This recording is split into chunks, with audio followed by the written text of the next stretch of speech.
Welcome to the Pope Prep High School Football Coaches Show. Today's show is brought to you by Clausen Group Realtors, local real estate sales, investment, and property management. We treat your home like it's our own. And the Tennessee Highway Safety Office. Remember, fans don't let fans drive drunk.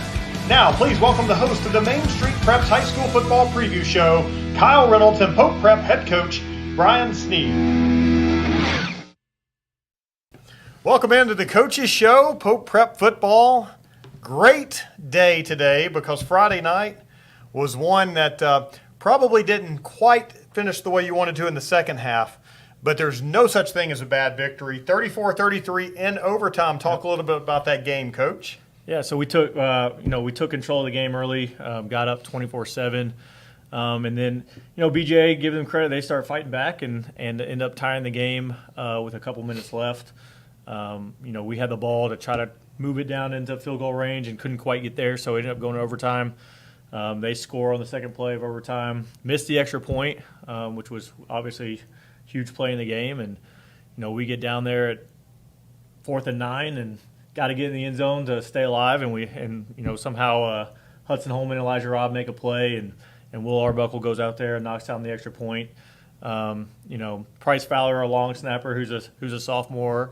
And then Blaine Richardson's a freshman who's our holder. And, those are big pressure situations to be in with the game on the line. And they did a great job getting a snap, hold down, and letting Will kick it through. So, it's always fun to win on a walk-off winner. The breaks are made.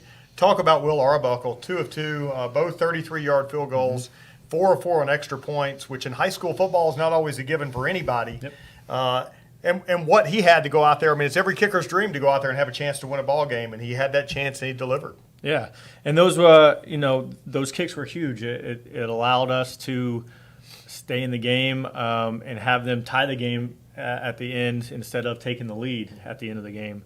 And we talk about with our guys, there's usually at least one game a year where you either win or lose because of special teams.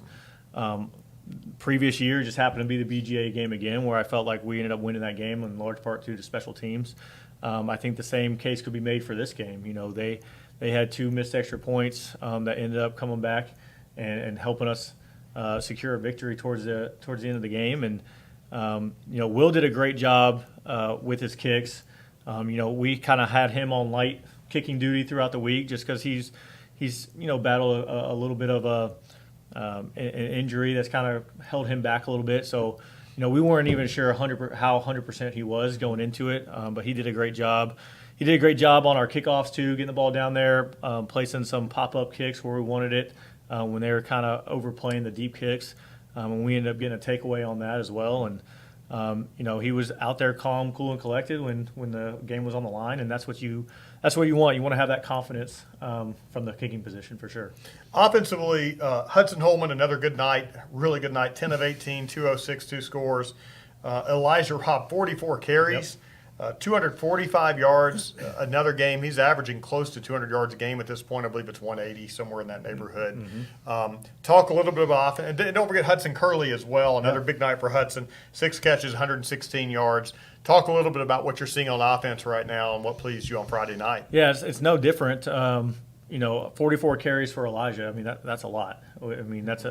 He was pretty sore coming back on Monday, and it sets everything up. So the night that Hudson had passing was all set up by the 44 rushes that Elijah had. The first big touchdown, which we'll take a look at on film, was a play action off of handing Elijah the ball, and we were able to hit a slant to Hudson Curley for a big play. Some other passes that Holman had were off of play action where he's going on a bootleg and hitting Vonderhaar for a big reception. I think he hit that twice on there. So, most of our pass game is not just pure drop back. It's all based off play action. And when you're handing the ball 44 times to your stud running back, the defense is going to have to bite up on it because it's not like we're handing the ball off 44 times and we're only getting a couple yards. Sure. He had another 200-yard night, and even though teams are stacking the box, he's still being able to find running room in there. So you have to respect that, and that's been opening up the passing game for us. On the defensive side of the ball, they always say not everything shows up in the stat sheet. But when you do show up in the stat sheet and you continually show up, you're having a good night and you're having a good year. Another name that pops up again, J.J. Lynch, 6 tackles, including 1 sack, tackle for loss there. Yeah. Another big night for him. Vonderhaar, also another big night. Kyron Coleman, talk a little bit about the play of the defensive side of the ball. Yeah, I thought they started off the game really well. I mean, we came in wanting to stop the run, and I think we limited them to under 50 yards rushing, which is what we wanted. We have to do a better job on the back end with our secondary of not giving up big plays. That's kind of how they got back into the game. But their team, similar to us, where they want to come in and establish the running game. I thought Coach Carpenter and our defensive staff did a great job of having a plan on how to stop their top run game, get them in passing situations where we're able to get some sacks and create the long yardage situations to kind of force them into a passing situation. And Jackson is doing a better job of understanding his position and knowing how to fit things and get back there in the backfield. Like I said, 2 sacks. Kyron Coleman's playing a lot better. J.J. Lynch is, doing a good job. I think the best thing about him is, he is undersized. He is young, being a sophomore, but he's in the right spot 95 to 98% of the time. So when you have a player that can be in the correct place, most of the time that's going to be a good situation for your defense. Now, there might be a missed tackle here or there, which, makes it a bigger play, but when you have guys in the right spot, usually they're able to make plays. And he's shown that. He ends up with a sack. He ends up on special teams with a forced fumble. Sure. That was huge for us. So he's continuing to make plays, and the more experience he has, the better he gets. And now let's talk about momentum. Some people don't believe in momentum. I do. In sports specifically, I think any sports team can ride away with momentum. It can go against you. You're up 24-7. You have a lot of momentum on your side. Then things kind of start going against you, and it seems like that wave turns against you. Mm-hmm. How do you handle that mentally on the sideline to prepare your kids? Because a lot of time momentum gets away from you because maybe a mental error here, a mental error there that will stop a drive. How do you talk to your kids? Because what shows a lot about a team is what they did Friday night to overcome what happened in the second half and pull out the victory when a lot of times teams would quit. Yeah. So talk a little bit about what you have to do as a coaching staff and how you offset that momentum when it's going against you. The first thing you have to do, in my opinion, is you have to constantly talk about it throughout the year, because if the first time you start talking about, hey, we need to stop this momentum for the other team, or we need to handle this adversity right now, if the first time you're talking about it is in the moment, then you're probably not going to handle that very well. So you have to kind of constantly prepare them mentally throughout the season. Hey, adversity is going to happen, momentum swings are going to happen. Don't get too high, don't get too low. Focus on the next play. That's the only way you're going to kind of pull yourself out of it. And yeah, I think momentum is a very real thing, especially when you have such a large team. It's kind of like a collective feeling of, they've stacked a couple good plays together, so now all of a sudden they're feeling like they have a better chance to make this comeback. You on your side, you start feeling like, well, they have a better chance to make this comeback. But we talked about this week. When we partner with Virtue Equals Strength, we're talking about a virtue a week. This week, the virtue is hope. And then the vice that kind of goes along with that is despair. So hope, kind of believing that whatever will happen despite the adversity you're facing, versus despair where you feel like you have no chance whatsoever. And you have to always have, in athletics, you have to always have that hope that there's a chance you can pull yourself out of it. And you have to know that it's going to take one play at a time. You can't get all that momentum back at once. You got to make a play here, stack another play on top of it, stack another play on top of it. But when teams get in trouble is when they feel like they have to make a huge play now to kind of get all the momentum shifted back to your Sure. way. And momentum, in my opinion, is when 3, 4, 5, 6, 7 plays in a row kind of go your way. And it's usually not just one huge play that shifts all the momentum all at once. Thanks a lot, Coach. We're going to send it to Nina Haldeshell, who's going to sit down with Will Arbuckle, the student-athlete of the game. I mean, if you can't give it to him this week, when? Exactly. Hitting the game winner, the big man on campus. And then when we come back from break, Coach is going to break down some plays from last Friday night's game. I'm here with Will Arbuckle, our student-athlete of the week, and our hero of last Friday. Will, talk about your game-winning extra point this past Friday. It was great. Walked out there, student section yelling at me. Put my tee down. Evan, before I went out there, said it's in my moment. Had to make it my moment, and perfect snap, perfect hold, perfect blocks, and went right through. And how do you mentally prepare with all that pressure? I just have to, go out there and trust that my holder and my long snapper and everyone will do their job, and I just have to put it through. So practice, I get put in those situations at practice. Coach G makes me put in those situations. So, yeah. What are your goals for the rest of the season, and is college football something you're wanting to pursue? The goals for the rest of the season, hopefully finish out winning record, go to playoffs, hopefully hit another game winner if I get the opportunity, and college football is always an option. It's my biggest goal right now. All right, time for the best part, the rapid fire questions. Okay, number 1, longest kick you've ever done in practice. 56. Hype song on game day. First Day Out, I think it's by T Grizzly. Favorite thing to watch on TV. College football. Celebratory meal after a big win, like last Friday. Waffle House. And all-time favorite kicker. Either Harrison Bucker or Justin Tucker. So Clausen Group Realtors, we're a small niche shop, and we help people buy and sell their properties. We're involved with people when they buy and sell. They're not just a number. I'm a buyer specialist. All I do is help people find their next perfect home. And I'm in homes every day. If I'm not showing, then I'm previewing, so I know what's out there on the market. The experience with Matt and his group here at Clausen Realty was amazing. It was very much a family environment. It was very professional. It was incredible. I feel like we made friends for life. So if you need to sell a home or buy a home, our website is www.clausengrouprealtors.com. It was just a few drinks. I'm good. I thought it was good. After every game, we always have a few. It's no big deal. It was no big deal. Hey, I can hold my liquor. I thought I could hold my liquor.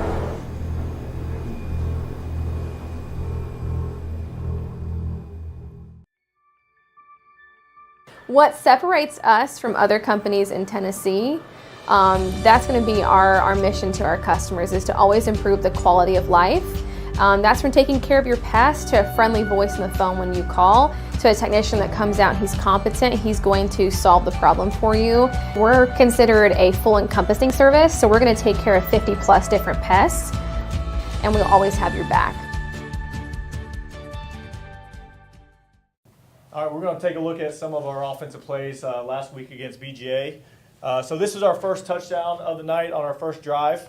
Again, we're going through our running back. We're setting up the pass game through the run game. So we have a play-action pass right here where we're going to be pulling our guard, Will Johnson, and our tight end, Xander Palmer. So this looks exactly like one of our run plays where we've just been handing the ball off to Elijah the first couple plays of the night. Down here, we have a lot of space. This corner's playing off, so we're going to run a slant route right here. You can see the down and distance, 2nd and 17. So really, we're just trying to say, hey, worst case scenario, we catch the ball right here, and we're going to gain what we think about 7 to 10 yards, get it into a 3rd and manageable. Best case scenario, we can break a tackle and maybe hit a big gain. The reason why we think we can hit a big gain if he can break a tackle, this safety is coming downhill hard to stop the run. So you see him coming down hard, which opens up all this space back here to the end zone if we can just break one tackle. So you see right here, Hudson Holman does a good job play faking. We got Hudson Curley down here running a slant. We break a tackle, and then we're off to the end zone right there. Again, check out this safety coming downhill hard. That opens up a lot of space. There's a good call by our offensive staff and Coach Park of recognizing that and able to get us on the board quick to start the game within the first drive. So this is the last play of the game. So this is 4th and 9 in overtime. We have to have a touchdown to stay alive. You can see they're looking at loading the box right here. There's no safety back here on this side.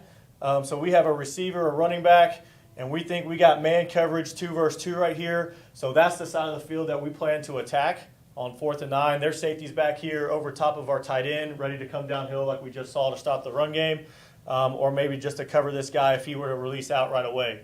So what we have here, we're expecting man-to-man coverage out here. Best case scenario, this guy gets kind of sucked in, or maybe he's rushing and this linebacker is covering our running back.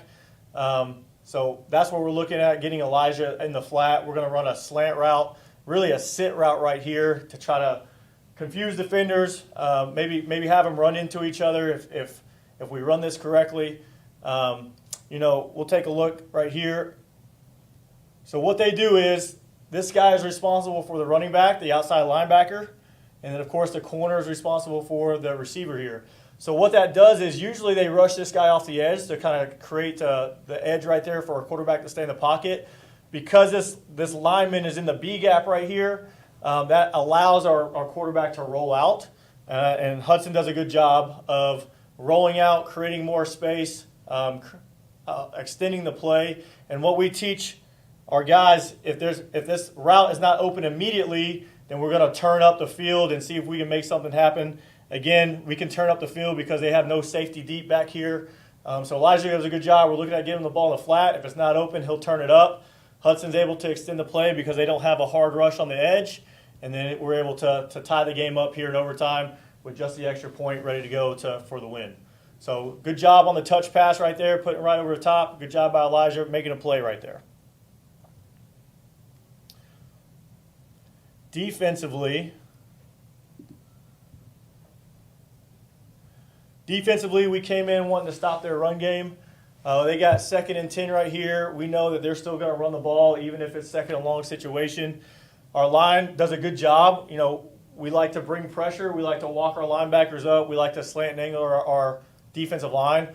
So this look right here is kind of what we want. They don't know which way our defensive line's moving. They don't know which of these 4 linebackers are going to be going. So good job right there of disguising. You can see Xander kind of walks out late right there. And Kyron Coleman is able to make a tackle in the backfield. A little bit better shot right here. And this is why we like movement. So right now, Kyron is going to be reading this guard. If this guard steps to him, we're going to cross his face. If he steps away, we're going to be flat down the line. And we want our fast guys on their big guys when we're angling and moving so that it makes it a little bit more difficult on those guys. So you see Kyron right here. He's up on the line. Number 65 blocks at him, so we're going to cross his face. We cross his face right into where the running back is trying to run. Our nose is angling the opposite way. If he gets this guard blocking away, we want to get upfield and make this running back run in that gap right there. We should have a linebacker, Xander, coming downhill. Kyron is able to cross face and make a play. So this is a good job of our defense stopping the run game and then getting them into a 3rd and long situation, which is a heavy pass down for them. Now we can go and rush the passer.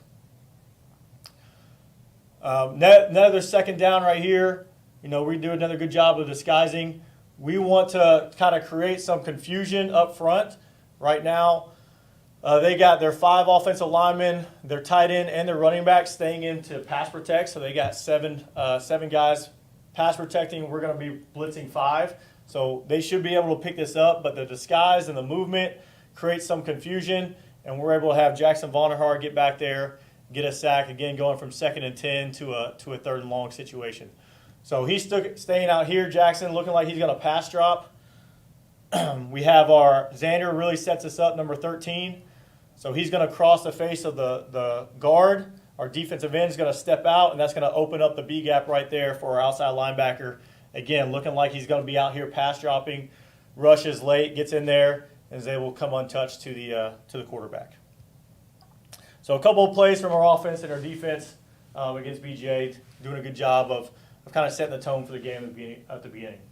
Coach, you have a week off, and then you travel to Rockville next Friday night. But talk a little bit about what open date looks like for your team. When did you all practice? What will you all do? And kind of what your team needs and what this week means for your team and what you're hoping to get out of this open date. Yeah, so the open date is, especially at this point of the season, we got guys banged up, and it's good to kind of rest the bodies, kind of have them some time to get away from football and kind of reset so we can come back and get ready for this last 3-game stretch and then into the playoffs. So we practiced a couple days this week. We gave them a few days off for the rest of the week, and we'll come back ready to go on Tuesday for Rockville. We've already done our usual Monday practice. We've kind of already done that for Rockville. So, give the guys some time to rest, relax, and then come back kind of hopefully rejuvenated kind of have a big push. I told the guys yesterday, this last 3 games kind of mirrors our first 3 games, where you have a good public school that you're playing. That's a non-region game. You have a good private school in Chattanooga Christian that you're playing in. That's a good non-region game. And then you have a tough region opponent similar to CPA with FRA. So I want to see how much we've improved from the first 3 games of the season to the last 3 games of the season. And so that's what we're kind of looking at. And hopefully that we'll have some momentum riding into the playoffs from there. What about you? What does a Friday night look like for you on an open date? I know your wife will be happy to have you around.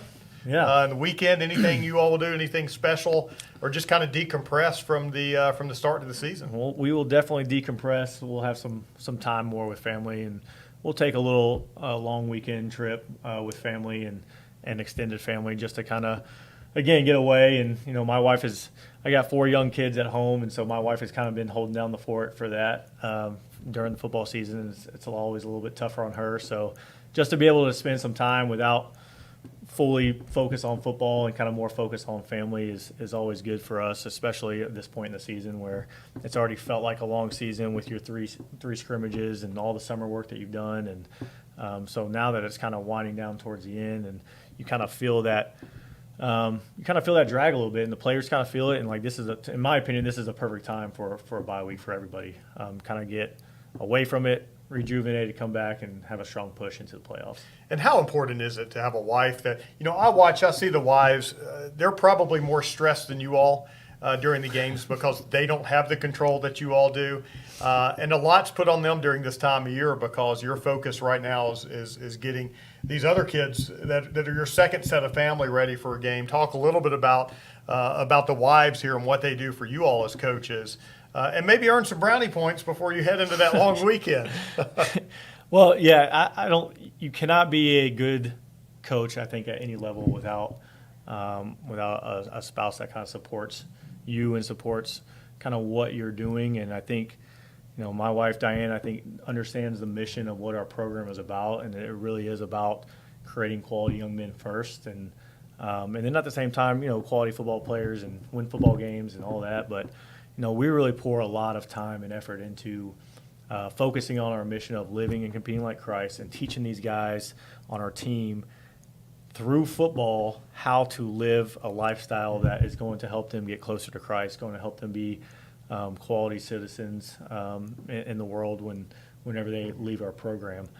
I heard it in a conference one time. If the only thing you're teaching is football, eventually what you're teaching and coaching becomes useless because everybody stops playing football. And so when you have a spouse that understands that mission, and she puts full support into what I'm doing and what our coaches are doing, and she takes a lot off of me as a husband and a father with our family, so that I can try to help all these kids on our team. And I know all of our coaches' wives feel the same way, and I don't think we could run our program the way we do without their support and without them understanding, what we're really trying to be after. And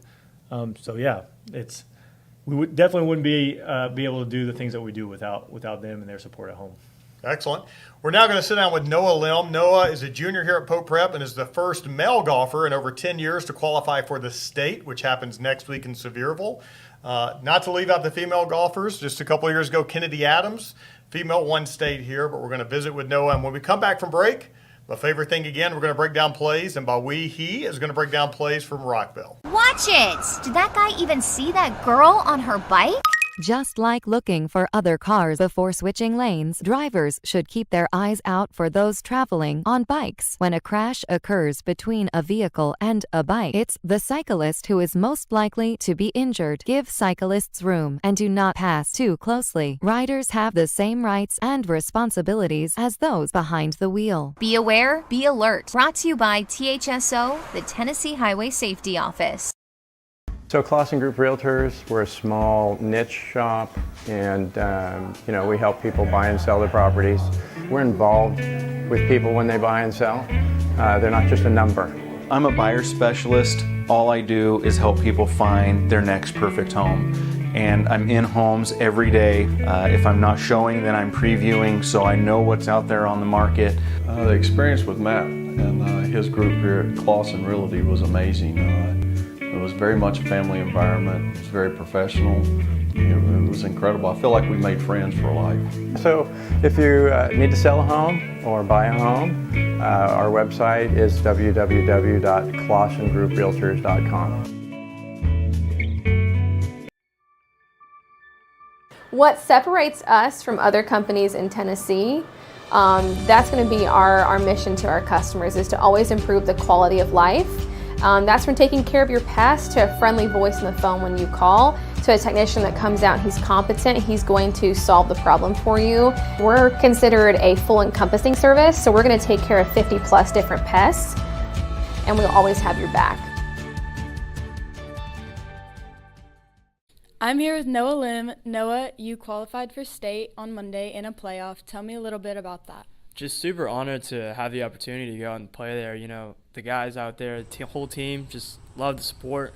I feel like that all culminated in that playoff. Just super honored to be out there and have the opportunity to go to state and show off what we've worked on all year. Love the new team atmosphere. Shout out to Kyle Reynolds. Absolute dog. Love the coach. Great guy. Feel like he's just shifted the team culture and just made us better because of it. What are your expectations for state next week? First, just super excited to go out there and have the opportunity to play. But I'm also going there to compete. I'm gonna do my best to represent Pope as best as possible. It's been a long time since we've had a guy out there, and so just going out there and managing expectations, trying to win as best as possible. Is playing in college something that you look forward to doing? For sure. I love the competitive atmosphere in golf, and I feel like going to the collegiate level would be something extremely good for me. I'm looking at the top schools, Princeton, but anywhere smart and big, I'd love to get the opportunity to play, especially, Vanderbilt. My sister plays there. Love to get the opportunity to play with her for a year.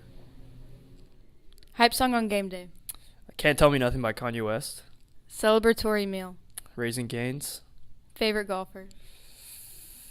Jordan Spieth. Last show that you binged. Suits. Career low round. 63. So we're going to take a look at a couple plays from Rockville when we come back from our bye week. This is a team that's a 6A program. They got a lot of size on the offensive line. They got speed on the edges. They're going to mix up. They're about 50-50 run pass, so they're not a huge running team, not a huge passing team. They do a good job of balancing it out. This is a formation that we're used to seeing from our offense. It's 12 personnel, so they have one running back and two tight ends in the game. Their favorite run is inside zone, so they're just going to have double teams up to the linebackers. You can see their offensive line does a good job of creating movement, and then what I really like about them is they're getting up to the second level.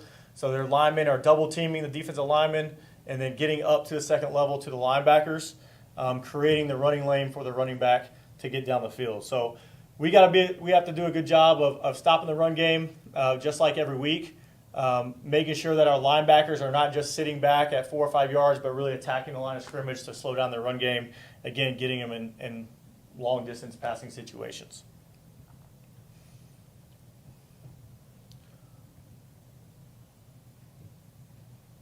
All right, defensively, they're a 3-4 structure, 3 down defensive linemen. You got 4 linebackers. We've seen teams mostly run kind of cover 3 or maybe a 2-high shell. This team is going to be more of a cover 0, so there's not going to be any deep safeties. They're going to load the box up here. Again, a formation that we typically run. This is against Coffee County in the red. So they're, again, in 12 personnel or 21 personnel right here, where you have a tight end and a fullback, 2 receivers split out. You see that they're just man-to-man out here on these 2 receivers, and then everybody else is up here in the box. So that's what we're anticipating, especially with our run game and the success that we've had there. We're anticipating them to load the box here, see if they can stop our run game, and then we got to look to see if we can make some areas of success out here in the field with just man-on-man coverage out here. So they do a good job of loading the box, making sure that they're stopping the run. You can see their safeties and linebackers are aggressive downhill. D-line does a great job, and corners and safeties out here do a good job covering man-to-man. Thanks a lot, Coach. Week off. Enjoy your fall break. We'll see you back here in 2 weeks, I guess, doing this. I will miss the game at Rockville, unfortunately. Fortunately, unfortunately. But wish you luck. I appreciate it. All right. Thank you. You've been watching the Pope Prep High School Football Coaches Show with Kyle Reynolds and Pope Prep head football coach Brian Sneed. Join us each week at this time on Main Street Media TV to get the latest news about Pope Prep High School football. The Pope Prep High School Football Coaches Show is brought to you by Clausen Group Realtors and by the Tennessee Highway Safety Office.